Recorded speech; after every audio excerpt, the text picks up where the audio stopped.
നമസ്കാരം. തമിഴ്നാട്ടിലുള്ള ശിവഭഗവാന്റെ അഷ്ടവീരട്ടാന സ്ഥലങ്ങളിൽ ഒന്നും വാസ്തുദോഷ പരിഹാര സ്ഥലവും ഗൃഹനിർമ്മാണം ആഗ്രഹിക്കുന്നവർ അവശ്യം സന്ദർശിക്കുന്നതുമായ ഒരു ക്ഷേത്രത്തെപ്പറ്റി അറിഞ്ഞിരിക്കാം. ക്ഷേത്രം ശ്രീ പരിമള നായകി അമ്പാൾ സമേത വീരട്ടാനേശ്വരർ തിരുക്കോവിൽ. ഈ ക്ഷേത്രം തമിഴ്നാട്ടിൽ തിരുവാരൂർ ജില്ലയിൽ തിരുവിർക്കുടി എന്ന സ്ഥലത്താണ് സ്ഥിതി ചെയ്യുന്നത്. ഇവിടെ മൂലവർ ശിവഭഗവാൻ, വീരട്ടേശ്വരർ, വീരട്ടാനേശ്വരർ എന്നീ നാമങ്ങളിലും ദേവി ശ്രീപാർവതി, ഏലവാർകുഴലി, പരിമള നായകി എന്നിങ്ങനെയും അനുഗ്രഹം ചൊരിയുന്നു. ഭഗവാന്റെ ഉത്സവമൂർത്തി ജലന്ധര സംഹാര മൂർത്തിയാണ്. ബ്രഹ്മാവ്, അന്തകാസുരൻ, ത്രിപുരാസുരന്മാർ, ദക്ഷൻ, ജലന്ധരൻ, മന്മഥൻ, യമൻ, ഗജമുഖാസുരൻ എന്നിവരുടെ അഹങ്കാരം അടക്കി ശിവഭഗവാനാൽ സംഹാരം ചെയ്യപ്പെട്ട ഇടങ്ങളാണ് അഷ്ടവീരട്ടാന സ്ഥലങ്ങൾ എന്ന അട്ടവീരട്ടാന സ്ഥലങ്ങൾ. അഷ്ടവീരട്ടാന സ്ഥലങ്ങളിൽ അഞ്ചാമത്തേതും ജലന്ധരനെ വധിച്ച സ്ഥലവുമാണ് ഇവിടം. തമിഴ്നാട്ടിലെ തീവ്ര ശിവഭക്തരായിരുന്ന 63 നായന്മാരുടെ കവിതാ സമാഹാരമായ ദേവാരമ്പാടിൽ ഉൾപ്പെട്ടിട്ടുള്ള 274 ശിവക്ഷേത്രങ്ങളിൽ 137ാമത്തേതാണ് ഈ ക്ഷേത്രം. 63 നായന്മാരിൽ തിരുജ്ഞാന സമ്പന്നർ ഈ ക്ഷേത്രത്തിലെ മൂലവരെ പറ്റി പതികവും തീവ്ര മുരുകഭക്തനായ അരുണഗിരിനാഥർ ഈ ക്ഷേത്രത്തിലെ മുരുകനെ പറ്റി തിരുപ്പുകഴിലും പാടിയിരിക്കുന്നു. കോവിൽ പരിപാലനത്തിനായി അപ്പർ സ്വാമികൾ തന്റെ ജീവിതത്തിന്റെ അന്ത്യനാളുകൾ ഇവിടെ ചെലവഴിച്ചതായും പറയപ്പെടുന്നു.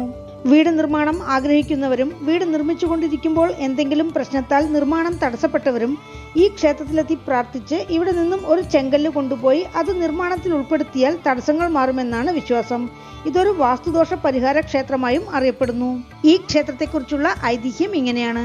യുഗങ്ങൾക്ക് മുമ്പ് ഒരു ദിവസം ദേവാദിദേവന്മാരുടെ രാജാവ്, സ്വർഗലോകത്തിന്റെ നാഥൻ എന്ന അഹങ്കാരത്തിൽ ദേവേന്ദ്രൻ ശിവഭഗവാനെയും പാർവതിദേവിയെയും ദർശിക്കാൻ കൈലാസത്തിലേക്ക് പുറപ്പെട്ടു.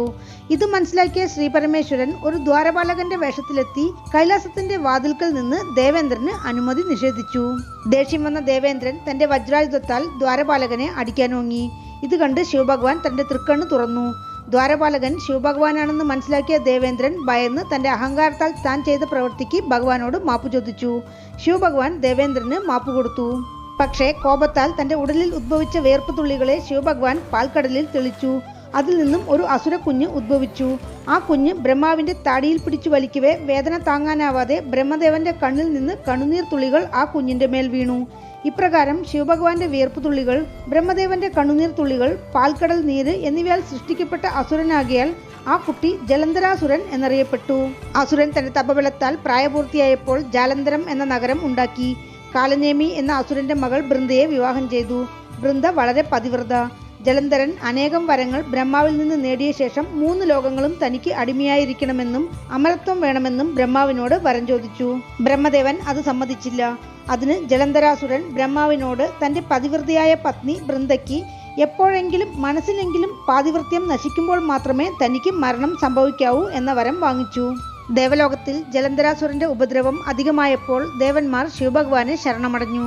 അഹങ്കാരിയായ അസുരൻ ശിവഭഗവാനെ പോലും വെല്ലുവിളിച്ച് കൈലാസത്തിലെത്തി.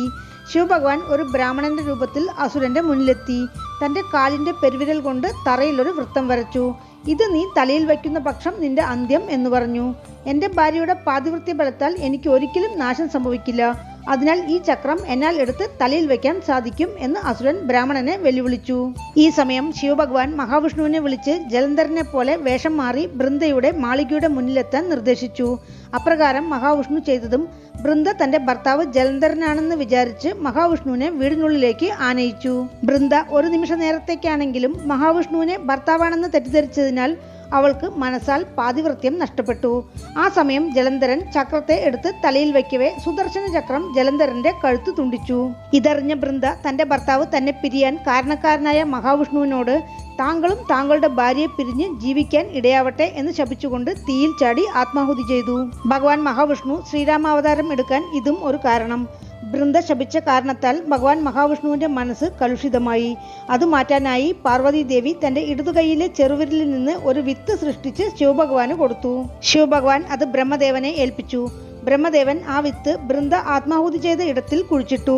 അതിൽ നിന്നും തുളസിച്ചെടി ഉദ്ഭവിച്ചു. ബൃന്ദ എന്ന വാക്കിന് തുളസി എന്നും അർത്ഥമുണ്ട്. ആ തുളസി കൊണ്ട് മാല കോർത്ത് ശിവഭഗവാൻ മഹാവിഷ്ണുവിനെ അണിയിച്ചതും ഭഗവാന്റെ മനസ്സ് ശാന്തമായി എന്നാണ് പുരാണങ്ങൾ. ക്ഷേത്രത്തിൽ ജലന്ധരവധ മൂർത്തിക്കായി പ്രത്യേകം സന്നിധിയുണ്ട്. ഈ ഐതിഹ്യത്തിന്റെ ബാക്കിയാണ് തിരുവേഴിമിഴലെ വേഴിനാഥർ ക്ഷേത്രത്തിലുള്ളത്. ജലന്ധരനെ വധിച്ച സുദർശന ചക്രം ലഭിക്കാനായി ഭഗവാൻ മഹാവിഷ്ണു 1000 താമരമലരുകൾ കൊണ്ട് നിത്യം ശിവഭഗവാനെ പൂജിച്ചു. ശിവഭഗവാൻ മഹാവിഷ്ണുവിന്റെ ഭക്തിയെ പരീക്ഷിക്കാനായി ഒരു താമരപ്പൂ മറച്ചുവെച്ചു. ഉടൻ ചെന്താമരക്കണ്ണൻ തന്റെ ഒരു കണ്ണ് പറിച്ചെടുത്ത് ശിവഭഗവാന് അർച്ചന ചെയ്തപ്പോൾ ശിവഭഗവാൻ സുദർശന ചക്രം മഹാവിഷ്ണുവിന് നൽകി എന്നാണ് കഥ. 1000-ലധികം വർഷം പഴക്കം തോന്നിക്കുന്നതും 5 നില രാജഗോപുരത്തോടും പടിഞ്ഞാറ് ദർശനമായി കാണപ്പെടുന്ന അരുൾമികു തിരുവിർക്കുടി വീരട്ടാനേശ്വരർ തിരുക്കോവിൽ ചോഴരാജാക്കന്മാരും പിന്നീട് വിജയനഗര സാമ്രാജ്യ അധിപതികളും പുനർനിർമ്മാണം ചെയ്തതായാണ് അനുമാനം. രാജഗോപുരത്തിന് എതിരിൽ ശംഖുതീർത്ഥം, ചക്രതീർത്ഥം ക്ഷേത്രത്തിന് പിൻവശത്താണ്. ഗോപുരവാതിൽ കടന്ന് അകത്ത് പ്രവേശിച്ചാൽ വലതുഭാഗത്തുള്ള തൂണിൽ നാഗലിംഗ ശില്പം.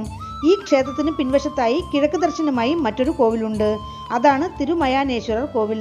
ഇത് ജലന്ധരന്റെ പത്നി ബൃന്ദ ജീവൻ കളഞ്ഞ ഇടമായി കരുതുന്നതിനാൽ ഇവിടെയുള്ള ഈശ്വരൻ തിരുമയാനേശ്വരർ എന്നറിയപ്പെടുന്നു. ഇതിന് ബൃന്ദമയാനം എന്നും നാമമുണ്ട്. മയാനം എന്നാൽ ശ്മശാനം. ഇവിടെ തന്നെ തുളസിത്തറിയും മഹാവിഷ്ണു പൂജിച്ച ഇടവുമുണ്ട്. ജ്ഞാനതീർത്ഥം ക്ഷേത്രക്കിണറാണ്. ധ്വജസ്തംഭം, ബലിപീഠം, നന്ദി ഭഗവാനെയും കടന്ന് അകത്ത് പ്രവേശിച്ചാൽ വിനായകരും ശ്രീമുരുകനും ദ്വാരപാലകരായി കാവൽ നിൽക്കുന്ന പ്രധാന സന്നിധിയിൽ ശ്രീ പരമേശ്വരൻ വീരട്ടാനേശ്വരർ എന്ന നാമത്തിൽ സ്വയംഭൂ ശിവലിംഗ തിരുമേനിയായി പടിഞ്ഞാറ് ദർശനമായി അനുഗ്രഹം ചൊരിയുന്നു. ദേവി സന്നിധി തെക്ക് ദർശനമായാണ്. ദേവി ഇവിടെ ഏലവാർ കുഴലി, പരിമളനായികി എന്നീ നാമങ്ങളിൽ പുഞ്ചിരിയോടെ നിലകൊള്ളുന്നു. ക്ഷേത്രത്തിൽ മുഖ്യപ്രതിഷ്ഠകളല്ലാതെ വിനായകർ, വലിദേവയാനി സമേത മുരുകൻ, കയ്യിൽ സുദർശനത്തോടെ ജലന്ധരാവതമൂർത്തി, മഹാലക്ഷ്മി, മഹാവിഷ്ണു, ഭൈരവർ, ഭൈരവി, നവഗ്രഹങ്ങൾ, സൂര്യൻ, ചന്ദ്രൻ, പിടാരിയമ്മൻ, മാരിയമ്മൻ, ആഞ്ജനേയർ, നടരാജർ, ബ്രഹ്മാവ്, ദക്ഷിണാമൂർത്തി, ചണ്ഡികേശ്വരർ, നാൽവർ, സൈക്കിഴാർ, സോമസ്കന്ദർ എന്നിങ്ങനെ ധാരാളം ഉപപ്രതിഷ്ഠകളുമുണ്ട്. ക്ഷേത്രവൃക്ഷം തുളസി. ക്ഷേത്രതീർത്ഥം ചക്രതീർത്ഥം, ശംഖുതീർത്ഥം. ആഗമവിധി പ്രകാരമുള്ള 5 കാല പൂജകളാണ് ക്ഷേത്രത്തിൽ അനുഷ്ഠിക്കുന്നത്. വിനായക ചതുർത്ഥി, നവരാത്രി, കന്ദഷഷ്ഠി, ഐപ്പശി അന്നാഭിഷേകം, തൃക്കാർത്തിക, മാർഗഴി തിരുവാതിര, മകരസംക്രാന്തി, മഹാശിവരാത്രി, പങ്കുനി ഉത്രം കൂടാതെ അമാവാസി, പ്രദോഷം എന്നിവയും ക്ഷേത്രത്തിൽ വിശേഷപ്പെട്ടത്. പൂജാ സമയം രാവിലെ 6 മണി മുതൽ ഉച്ചയ്ക്ക് 12 മണി വരെ, വൈകുന്നേരം 6 മണി മുതൽ രാത്രി 8 മണി വരെ. ക്ഷേത്രത്തിലേക്ക് എത്തുവാൻ തിരുവാരൂരിൽ നിന്ന് 6 കിലോമീറ്റർ. അടുത്തുള്ള റെയിൽവേ സ്റ്റേഷൻ തിരുവിർക്കുടി, തിരുവാരൂർ. വീണ്ടും അടുത്ത വീഡിയോയിൽ കാണാം. നന്ദി.